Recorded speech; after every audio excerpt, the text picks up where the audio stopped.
Öyrənmə empatini Ya, içində. bax, bax, Sən bacarmırsan, o belə olmaz. Yəni bunu çıxırdı buradan. Hə belə olmalıdır. Düzdür. Hardan bilə evdə bişməyib qonşudan gəlməyib. Hə. Deməli 1-2 dənə də reklam sloqanları eləyəcəm onlar üçün. yaxşı, hə. Yazmışıq burada. Amma xod gedirsən, Sən bir çıxar. göz dəyməsin, reklam, falan, Eləməli, ağlayırsan. mənim gözəl sponsorlarım var. Bu operatorların pullarını kim verməlidir? Onlar verirlər də. Bunu da mən açım. Hə, yaxşı. Qıza aç da. Vav, bəh, bəh, bəh.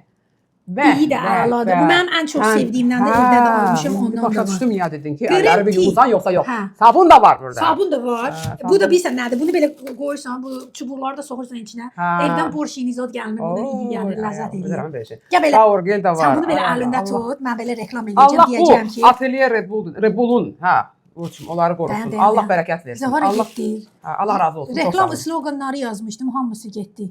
İtdi batdı dayan. Əvvəllər əlim xəmirdən yapış idi. İndi losyon vururam, gözəl əllərimiz olub. Bu lasyondur yox? Yo bunu evə vuracağam, üzvə vurma, hə. Bunu dedirəm çəkilişdən sonra geri götürməyəcəm. Belə gətir, belə eləyə, belə. Belə eləmək lazımdır. Hə. Ən gözəl reklam.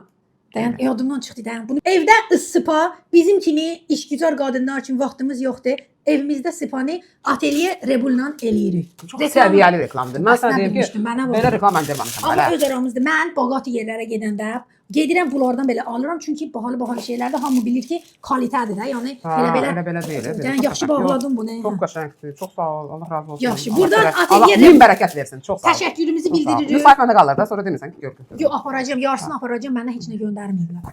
Yarısını sonra bölüşdürəm.